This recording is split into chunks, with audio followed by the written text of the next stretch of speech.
Hello, welcome everyone to PopCultX episode 154. We are back again, Danny and Gabriel, as your hosts with a Gen X perspective on all things pop culture. Let's go ahead and jump right into it. Danny, how are you? How are things going? I'm good. First off, out there, everyone, please join me in wishing Gabe a very happy birthday, or belated. He joined my age group now. We're now currently the same age, which is old.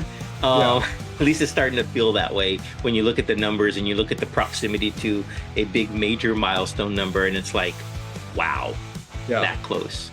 How's it feel being that close to that big major milestone number? It's really surreal.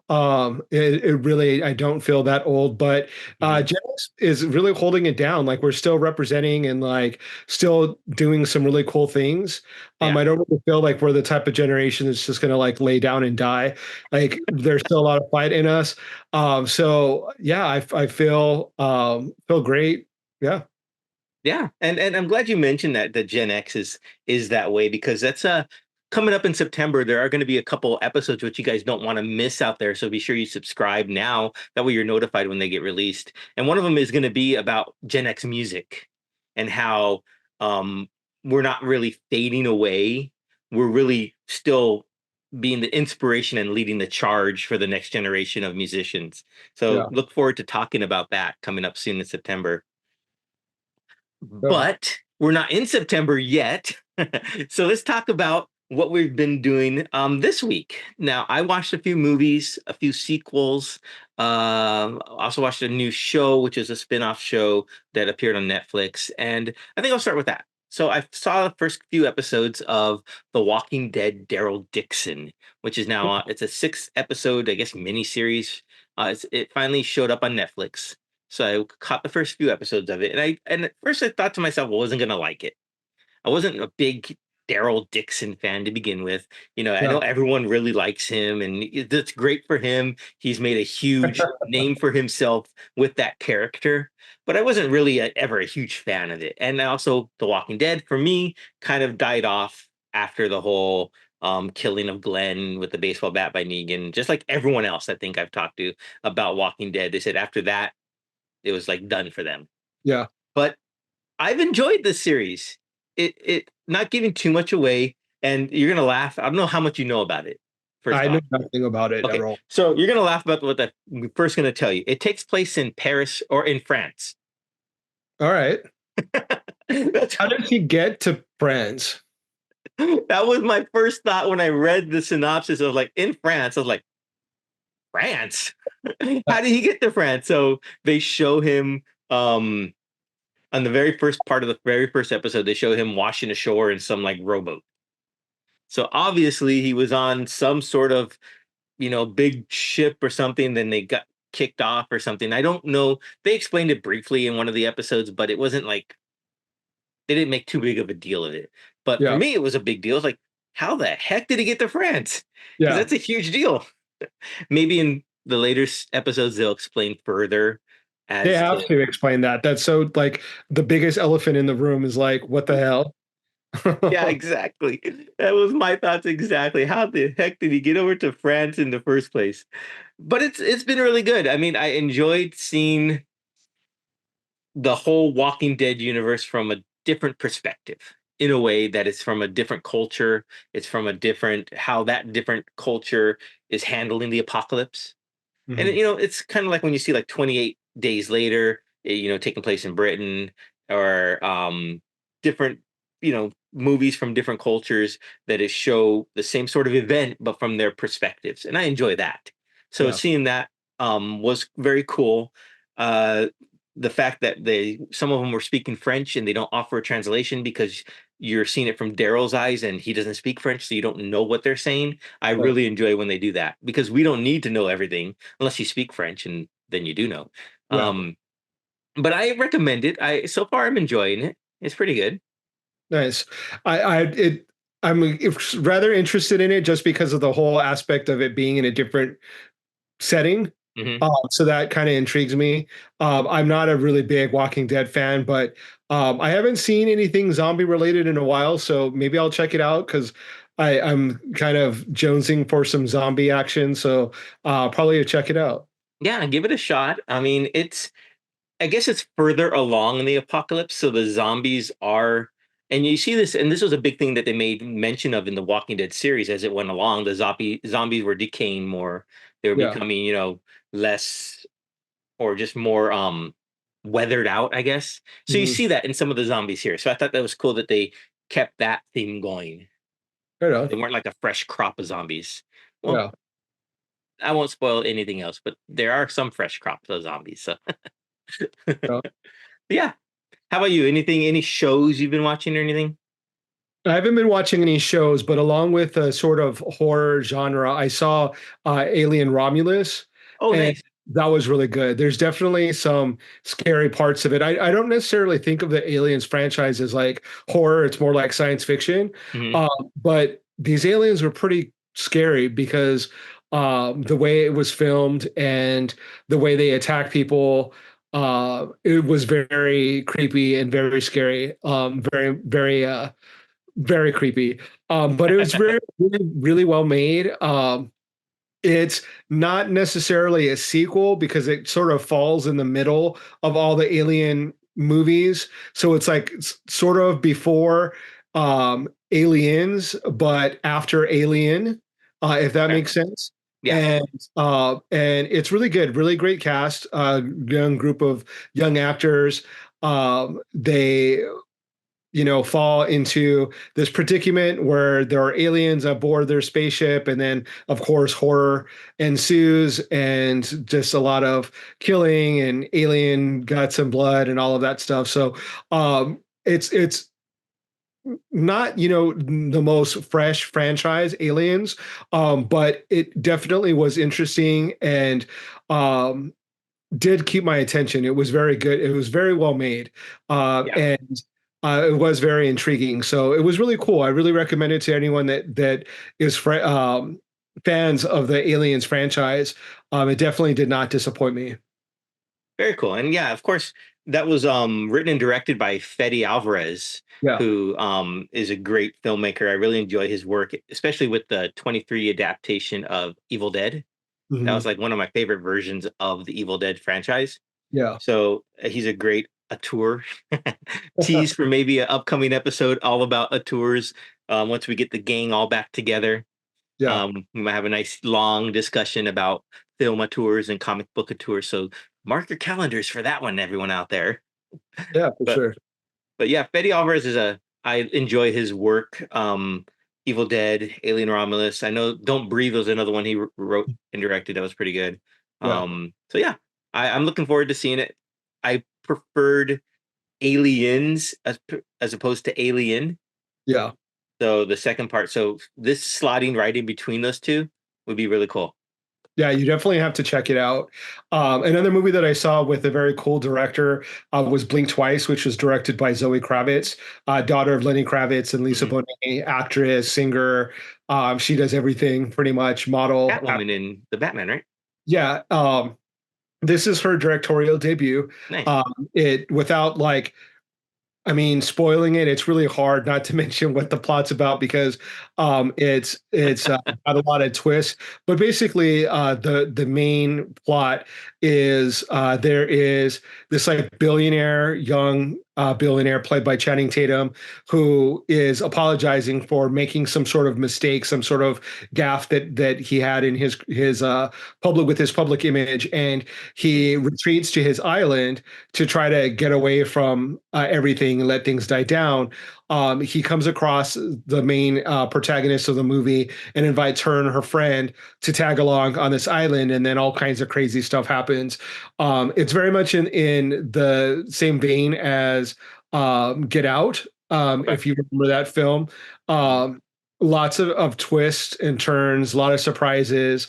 I would call it of like a revenge movie too. Like there's a certain aspect of it that is um, very pleasurable to watch because the villains of the movie get their comeuppance, which I always like in Uh-huh. films.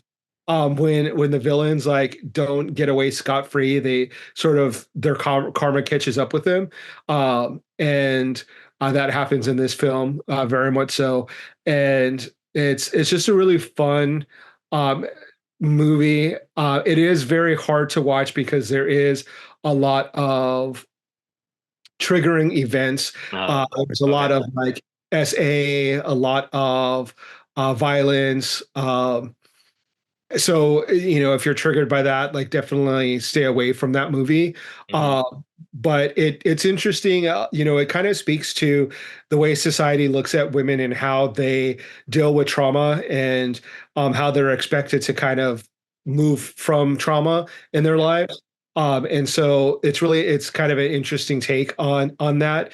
Zoe Kravitz does a really great job. There's some really interesting shots that she did within the film that are really kind of mesmerizing and really interesting just to visually see.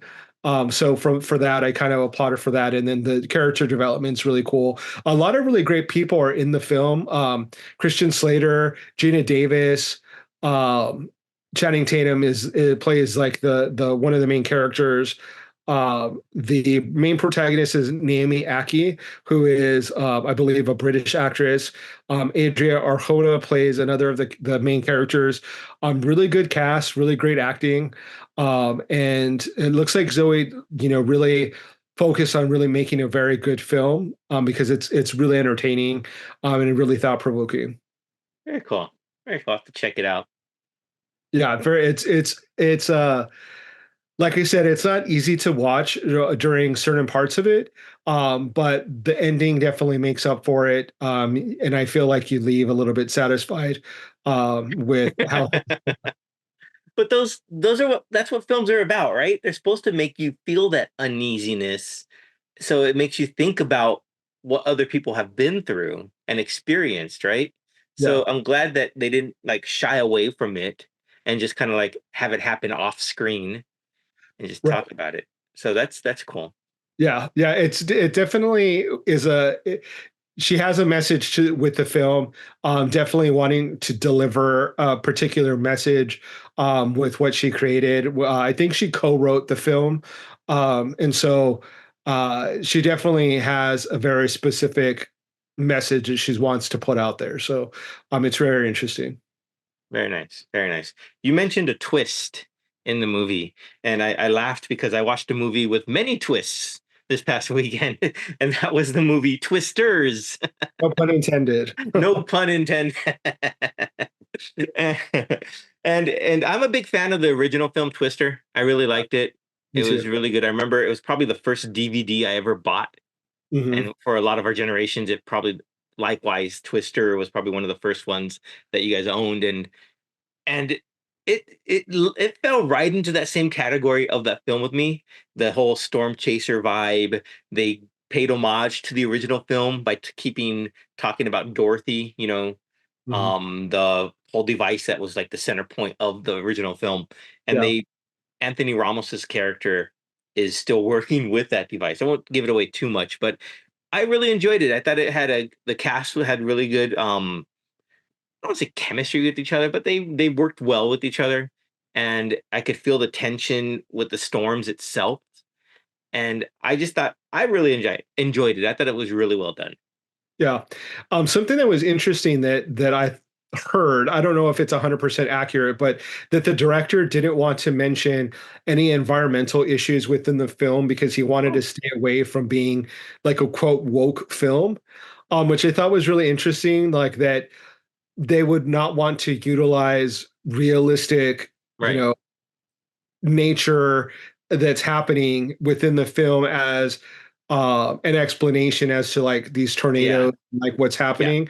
Because they Uh, but I get it. Like if they want to just completely entertain you and not mhm. have too serious of like a debate to go on, which is weird that it's science is a debate, but uh,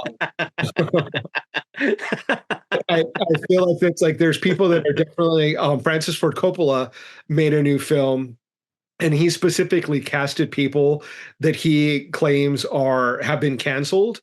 John Voight, Shia LaBeouf, some other actors that I don't really remember them being canceled, but that's what they're claiming. And he wanted it to because he didn't want it to be see his film to be seen as preachy and to be like a woke film. So he got people who were You got the specific canceled. anti-woke people. Yeah, it's an interesting Weird. perspective. Like I don't really fully understand what he was going with that, but like he's a great filmmaker and the actors themselves are really great. Like John Voight, regardless of what feel about his political point of view, is a great actor. So casting him in a film, I think, is a good decision based on his acting abilities. But it's kind of interesting that it's like the reverse of casting a diverse group of people based on their ideals, but this is based off of their being canceled, their status within pop culture, which is kind of weird. That is Uh, weird. yeah. But I think the film is in trouble, kind of like on another tangent, is having in their ads fake reviews. So they quoted fake reviews in their ads, and they had to remove these commercials because they were fake. And it was like, is that another like, is he just trying to like get attention for the movie, regardless of like how he's gonna get it? Which is really because he's like an established filmmaker, like he's like one of Yeah. the best. You would think that he wouldn't have to come up with something so cheap and but they did. So I Yeah. don't know, kind of interesting. That's I hadn't heard about that. That's it. I knew he was making a film, or am I thinking of the Scorsese film? I know Coppola was making a film. It's like some odd title, right? It's like This one is based about New York and these people wanting to create a utopia yeah, society yeah, yeah. Yes, in yeah. New York, and then like the The clash of all, Megalopolis or something like that. Yeah. yeah, mhm. That's Interesting. the film that I'm talking about. Yeah. That's interesting. Okay. Yeah, right. Okay. I mean, I don't know. Have I seen any other Francis Ford Coppola besides Dracula? Have you seen The Godfather? No, I've never seen The Godfather. Wow, that you definitely have to watch The Is Godfather. that controversial? I mean, it's considered to be like one of the greatest films, the Ye- the sequel anyway, like the second Godfather. It's a trilogy, so Yeah, it's there the you third go. one is supposed to not that great, but the first two are really good. There, it definitely you have to watch it. Hey, I've tried, I think, but I've never really, it's just, I don't Does know. it appeal to I you? doesn't really do much to me. Think I'm more, if I'm gonna watch a mafia inspired movie, I'd rather watch a Scorsese film like Goodfellas. Yeah. Um, Even A Bronx Tale, the I'd the rather watch. Godfather is more like the beginning, like Mhm. the introduction of the mafia into the United States. Like it's old school, like old time versus Goodfellas, even though it takes place in what like the 70s or in early Mhm. 80s, Mhm. is more like the new school. Godfather is definitely like the origin story. Okay. When I have 3 hours to kill, I think I'll give it a watch. I mean, it's Brando. You have just for the actors alone, Brando, Robert That's De true. Niro, That is Al true. That is Pacino. true. Yeah, That is true. it's Just like like I would watch Megalopolis because Lawrence Fishburne is in it. yeah. I'm a huge Lawrence Is Fishburne fan. like he's not canceled. Like I don't know Right. what you're talking about with like this cast of canceled people. Yeah, it's Aubrey I think Plaza canceled. yeah, Aubrey Plaza, Adam Adam Driver, Driver, yeah. he hasn't been canceled. So like I think Giancarlo Esposito's in it too, and he's Mhm. never been canceled from Yeah. my knowledge. So I don't know. I don't know what that whole quote is about him casting canceled people, but I Maybe think it's just John Voight, I don't know. maybe it's just the few. Yeah, John Voight, Shia LaBeouf, Yeah. and well, Shia LaBeouf wasn't canceled. He just went crazy, right? He's been accused of some pretty like horrible things by Oh, his has he? Okay. ex-girlfriend. What is her name? FK Twigs. She's a singer, Hmm. actress. She's in the new Crow. Um, and she's accused of some pretty bad things. So like Okay. if they're true and if he were to be found guilty, like it definitely is something that like Would be I cancel think you. twice about Yeah. having him in a film. Now, if like Mel Gibson was in the film, then I'd be like, okay, now I see where he's going. Yeah. That would yeah, that'd be an interesting casting choice. Yeah. But I'm curious to see how this film. It looks interesting. I I think I'd watch it. Yeah. Even with the fake reviews, I think it's Yeah. probably be worth a watch. Yeah, I mean, I like I said about Lawrence Fishburne, I like the DoorDash commercials because he does the voiceover acting in it, and I think it's Oh, so great. Like when he's talking about batteries, and it just makes me laugh because I'm thinking about Matrix and how humans were the batteries, and it yeah. just I get a kick out of that. So yeah, definitely gonna watch that. No. All right. Any other films that you watched this I week? watched a couple other sequels, little cartoons. They were okay. Despicable Me 4 was, it was I don't want to call it a money grab, but it Yeah. did wrap up some storylines. I don't know if you follow the Minions and Despicable Me, and I was just gonna say, like, I don't know who's fans of Despicable Me. Is it like young kid, like babies, like it's little kids, or like I don't really feel it's never really attracted me like to the franchise. I know it's popular, but like I'm assuming that it's for like young kids, like I would say yeah. I would 5 year. say yeah. I mean, but the Minions are fun. I'll give them that. They are a lot of fun. They get into some crazy antics, and the fact that they speak kind of like a gibberish Spanish in a way is kind of Yeah, cool. Um, and that's the part I get a kick out of is them. yeah, So it is what it is. yeah. I'm not running to watch any of the Despicable Me franchise, but there are some some animated features like Inside Out too. I want to watch. I Just saw haven't that seen one it too. yet. I'm really excited to see how like anxiety works out. Yes, Maya Hawke did the voice for Anxiety in the film, and she did great. It was a really good film. It follows the main character from the first one as she becomes a teenager now, Yeah, and all these new emotions are entering her brain as puberty hits, right? yeah, So it's really cool how they replaced the core emotions that were there before. So now you have, like you said, anxiety, there's embarrassment, there's envy and other ones. And I just think it's really cool how Pixar put that together. yeah. It was really well done with the voice acting, the story, and yeah, I recommend you watch that one. It was pretty good. Yeah, I'm curious to see how far they're gonna like play that out. Like, will she be an adult at one point, and will she have like depression or like College level, yeah. disorder? Like, how far are they gonna take it in like mid like old age, and she's gonna have like be like depressed because she's in old age or whatever. Like, because they kind of really take it pretty far, like They someone's could. whole life and the whole life cycle and the amount of how emotions play into that. 'Cause I think it would be interesting to see it from like an adult's perspective Hmm. and end it with like her having her own kid. Yeah, that'd be kind of cool. I can Yeah, see that. That'd be really cool.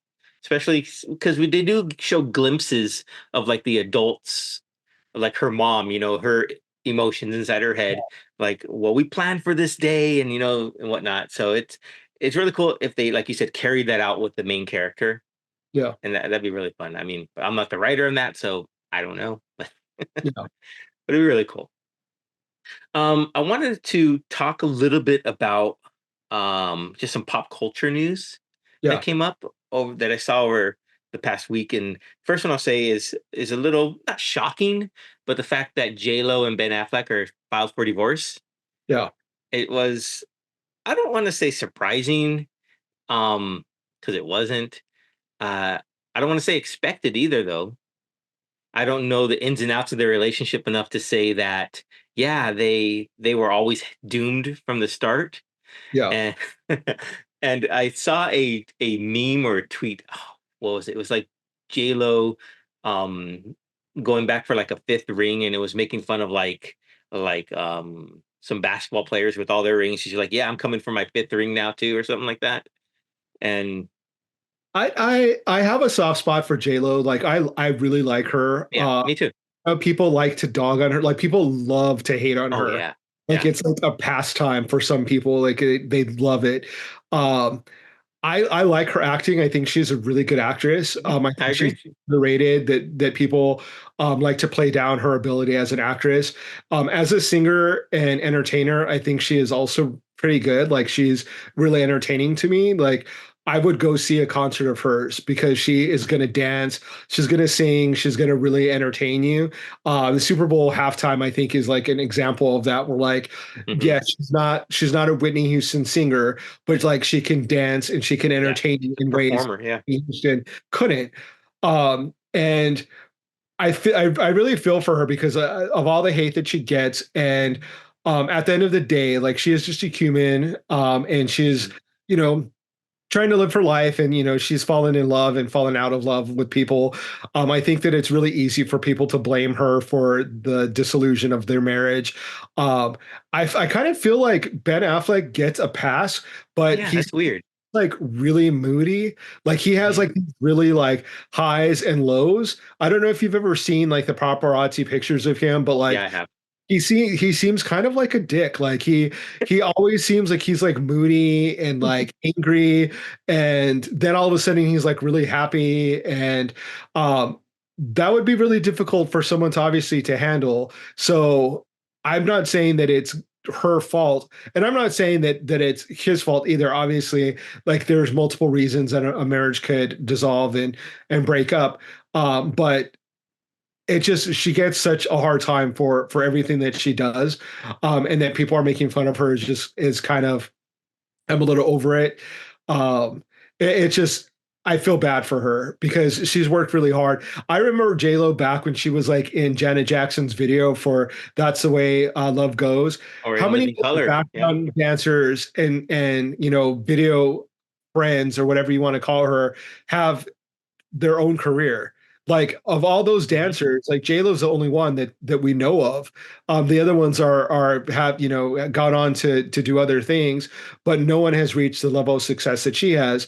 So you have to really give it up for her for that. Like Yeah. someone who started off as a dancer, became an actor, singer, entertainer, has her own sort of like um, franchise, like her own what would you call it?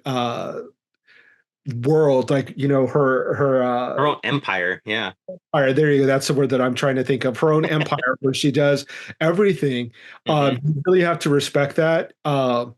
And so yeah, I so for that, like I feel kind of bad for her because it's just another thing that people are gonna like dog on her for. And I am kind of sad that that happens. So just Yeah. kind of, Yeah. it doesn't really make Does me it, feel happy to see her go through that. when you see a celebrity couple split like that, most of the time the blame gets shifted toward the woman. Is that correct? I would say so. I think that kind of goes along with like society and how we feel about, you know, women and how they Yeah. take the It's front the for double like the standard crap. Yeah. responsibility for marriage. I'm trying to think of like someone else that famous that like they broke up, and um I'm having a hard time really thinking of like a power couple, but um What about Jolie and Pitt? yeah. Oh, for sure. Like she definitely got the blame for that, Yeah. right? There's some stuff that have come out that like their kids like have called him an asshole and said that he Hmm. was like a horrible dad, and that they dislike him. So like clearly it's not just Angelina, Hmm. and I mean she got so much shit for like being a homewrecker because supposedly she's the one that broke up Jen Aniston and Brad Pitt. But Yeah. it's like he's the one that's committed to that relationship. Like, why Hmm. is he get scot free? So yeah, that's annoying. It definitely is just society being misogynistic Yeah. and making women responsible for things that clearly they're not fully responsible for. Obviously they play a role in a marriage, but like it's a 50-50 thing. Yeah. It's not, the blame doesn't go on one person. Exactly. Yeah.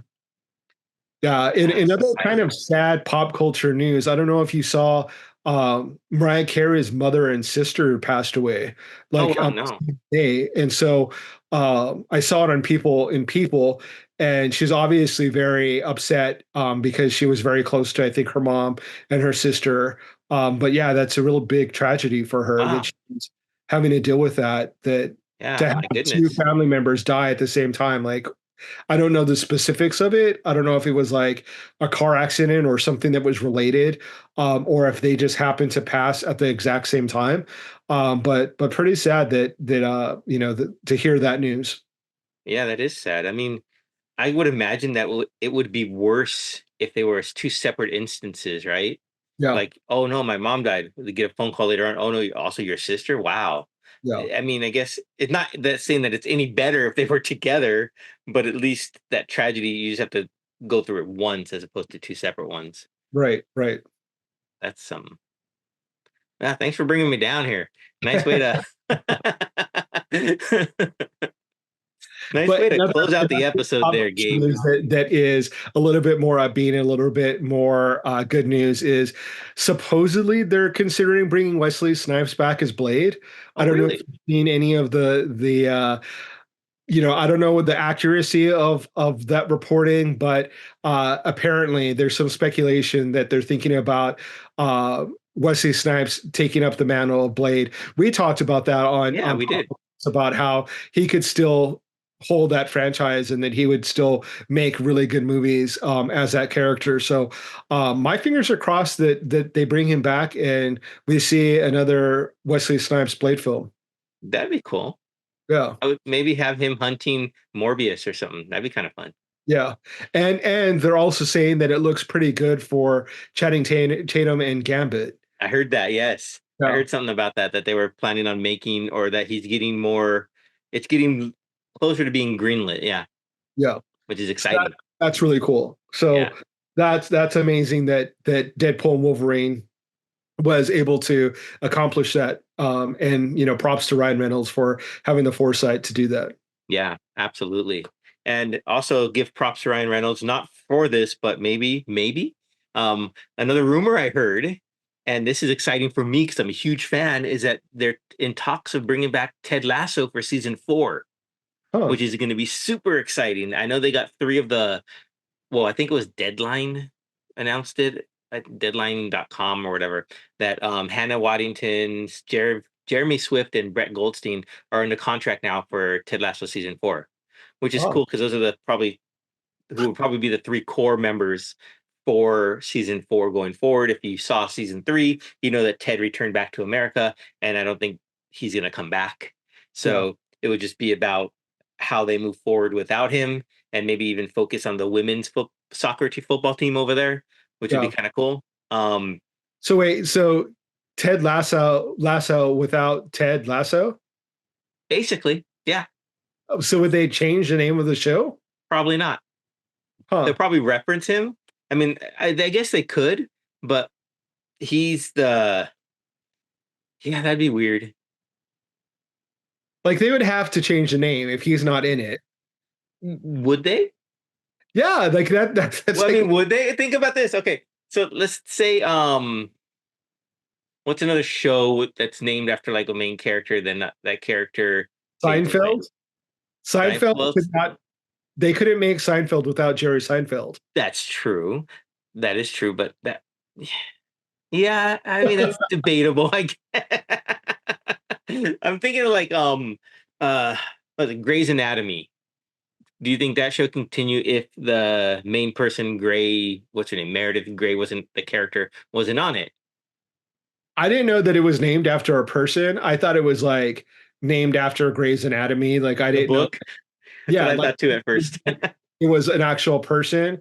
Um, so yes, because of the name is then has double meaning, right? So if Mhm. there was a Ted Lasso book that was referenced or that people would were knowledgeable of, yes, then I would say they could go on without it. But it's like very specific, like it's the character.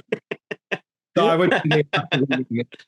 Well, maybe they'll get him back then. Maybe he'll make cameos throughout the season, just to keep the name alive. But it's very early, so I don't want to speculate on anything. It was just an exciting rumor to see that they might even contemplate season 4. Because Yeah, even with those Brett Goldstein and Hannah Waddington attached, I'd watch it because they're fantastic actors. yeah. I'm kind of curious that since we're talking about rumors and things of that nature, how much credence do you put to a rumor that you see on social media? Because there's so many rumors that come out. It's like I don't until I see it on the screen, I think that it's fake. Like I hope that some things are true, but it's like Like there was one thing that they're like for sure Dazzlers in Deadpool and Wolverine. Like there it has to be. And I saw people saying that because they were releasing Marvel's releasing a Dazzler comic book. They've released a bunch of merch. Right now, I think they have Dazzler variant covers for a lot of different comics. So they're like, that's the only reason that they would be doing it is because Dazzler has to be in Deadpool and Wolverine, and then nothing. So like these rumors, like I don't know if the filmmakers put them out or if they put that to throw people off the scent of what's really happening in the show or the Hmm. movie. But I never believe them. I always hope that they're true, but you can never believe them because they're like they don't happen a lot of the time. I like when rumors show up about anything related to James Gunn's work, and then he Yeah, gets on the internet, Twitter, wherever, and just says, "No, that's not true."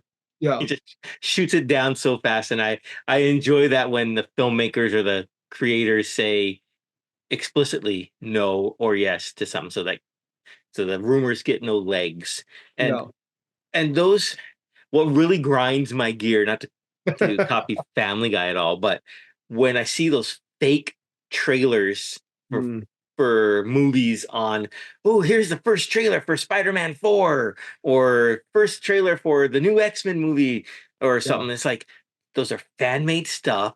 Some people might have great editing skills, but they're not real.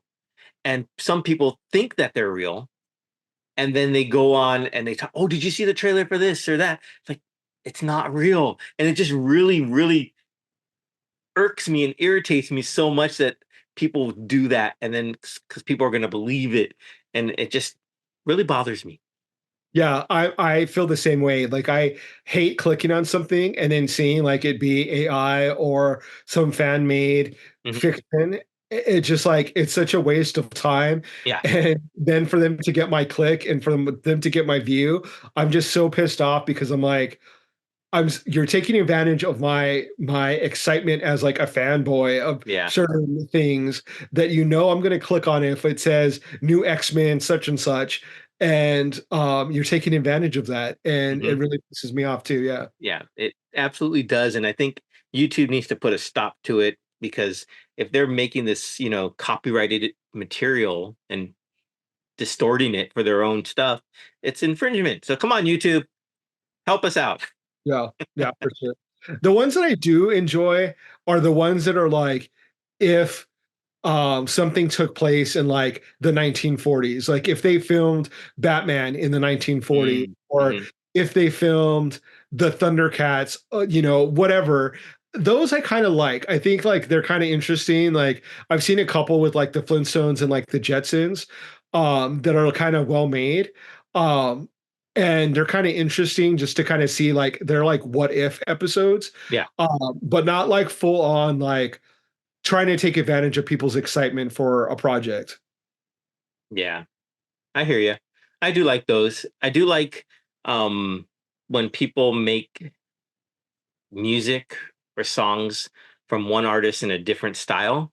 Like Yeah. recently I saw like if Green Day had written and performed Hey Ya, the Outcast song, Mhm. and they did it in a Green Day style, and it was really well done. It sounded like it could be a Green Day song. So I Yeah. thought that No, was that's really fun. cool. So when they do stuff like that, that's the good use of the YouTubes. Yeah.